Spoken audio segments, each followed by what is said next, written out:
ಶತಕಗಳ ಸರ್ದಾರ, God of cricket Sachin Tendulkar ಕ್ರಿಕೆಟ್ನಲ್ಲಿ ಯಾರಿಂದಲೂ ಸರಿಗಟ್ಟಲಾಗದ ಸಾಧನೆಯನ್ನ ಮಾಡಿದ್ದಾರೆ. ರಿಟೈರ್ ಆಗಿ ದಶಕವೇ ಉರುಳಿದ್ರೂ ಇವರ ದಾಖಲೆ ಮಾತ್ರ ಹಚ್ಚ ಹಸಿರಾಗೆ ಉಳಿದಿದೆ. ಆದರೆ ಅವರ ಮಗ ಅರ್ಜುನ್ ತೆಂಡೂಲ್ಕರ್ ಈಗಲೂ ಕ್ರಿಕೆಟ್ನಲ್ಲಿ ತಮ್ಮ ಅಸ್ತಿತ್ವವನ್ನ ಗಟ್ಟಿಯಾಗಿಸಲು ಸಾಕಷ್ಟು ಶ್ರಮ ಪಡ್ತಿದ್ದಾರೆ. ಇದೇ ಹೊತ್ತಲ್ಲಿ ಅರ್ಜುನ್ ಮದುವೆ ಸುದ್ದಿ ಹೊರಬಿದ್ದಿದೆ. ಇದೇ ವರ್ಷದಲ್ಲೇ ಅವರ ಮ್ಯಾರೇಜ್ ಫಿಕ್ಸ್ ಆಗಿದ್ದು, ಅವರ ದೀರ್ಘಕಾಲದ ಗರ್ಲ್ ಫ್ರೆಂಡ್ನ ಮಾಹಿತಿ ಕೂಡ ಬಹಿರಂಗವಾಗಿದೆ. ಹಾಗಾದ್ರೆ ಯಾರದು ಚೆಲುವೆ, ಮದುವೆ ಯಾವಾಗ ಅನ್ನೋದನ್ನ ಹೇಳ್ತೀವಿ. ಅದಕ್ಕೂ ಮೊದಲು ಬಾಸ್ ಟಿವಿ ಕನ್ನಡ ಚಾನೆಲ್ನ ಸಬ್ಸ್ಕ್ರೈಬ್ ಮಾಡಿ.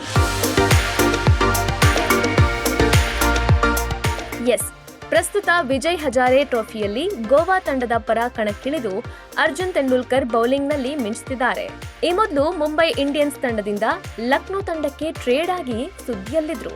ಐಪಿಎಲ್ 2026ರಲ್ಲಿ ಲಕ್ನೋ ಪರ ಅಖಾಡಕ್ಕಿಳಿದು 2ನೇ ಅಧ್ಯಾಯ ಆರಂಭಿಸಲಿರುವ ಅರ್ಜುನ್ ಐಪಿಎಲ್ 2026ರಲ್ಲಿ ಲಕ್ನೋ ಪರ ಅಖಾಡಕ್ಕಿಳಿದು 2ನೇ ಅಧ್ಯಾಯ ಆರಂಭಿಸಲಿರುವ ಅರ್ಜುನ್ ಅದಕ್ಕೂ ಮುನ್ನವೇ ಮದುವೆ ಆಗಿ ತಮ್ಮ ವೈಯಕ್ತಿಕ ಜೀವನದಲ್ಲೂ 2ನೇ ಇನ್ನಿಂಗ್ಸ್ ಶುರು ಮಾಡಲಿದ್ದಾರೆ. ಮಾರ್ಚ್ 5ಕ್ಕೆ ಅರ್ಜುನ್ ಮದುವೆ ಫಿಕ್ಸ್ ಆಗಿದೆ.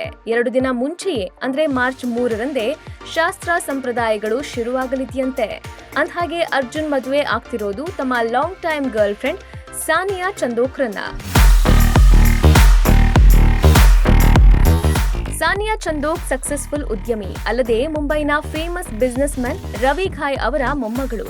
ಬಹಳಷ್ಟು ವರ್ಷಗಳಿಂದ ಸಚಿನ್ ಕುಟುಂಬಕ್ಕೆ ಹತ್ತಿರವಾಗಿದ್ದ ಸಾನಿಯಾ ಜೊತೆ ಕಳೆದ ವರ್ಷ ಆಗಸ್ಟ್ನಲ್ಲೇ ಅರ್ಜುನ್ ಎಂಗೇಜ್ ಆಗಿದ್ರು. ಕೇವಲ ಕುಟುಂಬಸ್ಥರು ಆಪ್ತರಿಗೆ ಮಾತ್ರ ಮೀಸಲಿದ್ದ ಈ ನಿಶ್ಚಿತಾರ್ಥ ತುಂಬಾ ಖಾಸಗಿಯಾಗಿ ನಡೆದಿತ್ತು. ಅದೇ ರೀತಿ ಮಾರ್ಚ್ 5ರಂದು ಇವರ ಮದುವೆ ಕೂಡ ಖಾಸಗಿಯಾಗಿ ನಡೆಯಲಿದ್ದು, ಕುಟುಂಬಸ್ಥರು ಮತ್ತು ಆಪ್ತ ಸ್ನೇಹಿತರಿಗೆ ಮಾತ್ರ ಸೀಮಿತವಾಗಿರಲಿದೆ ಅಂತ ಹೇಳಲಾಗ್ತಿದೆ. ಒಟ್ನಲ್ಲಿ 2026ರಲ್ಲಿ ಅರ್ಜುನ್ 2 ಡಬಲ್ ಇನ್ನಿಂಗ್ಸ್ ಆರಂಭಿಸಲಿದ್ದಾರೆ. ಅವರ ಮದುವೆಯಲ್ಲಿ ಕ್ರಿಕೆಟ್ ದಿಗ್ಗಜರ ಸಮಾಗಮವನ್ನ ಕಣ್ತುಂಬಿಕೊಳ್ಳಲು ಅಭಿಮಾನಿಗಳು ಕಾದುಕೊಳ್ತಿದ್ದಾರೆ. Bureau report, Boss TV Kannada. Latest ಹಾಗೂ ಇಂಟ್ರೆಸ್ಟಿಂಗ್ ಸುದ್ದಿಗಳಿಗಾಗಿ ಬಾಸ್ ಟಿವಿ ಕನ್ನಡ ಚಾನೆಲ್ನ ಸಬ್ಸ್ಕ್ರೈಬ್ ಮಾಡಿ. ಹಾಗೆಯೇ ಬೆಲ್ ಐಕಾನ್ ಪ್ರೆಸ್ ಮಾಡಿ. ಇದರ ಜೊತೆಗೆ ಫೇಸ್ಬುಕ್, ಇನ್ಸ್ಟಾಗ್ರಾಮ್, ಎಕ್ಸ್ನಲ್ಲೂ ಮಿಸ್ ಮಾಡದೆ ಫಾಲೋ ಮಾಡಿ.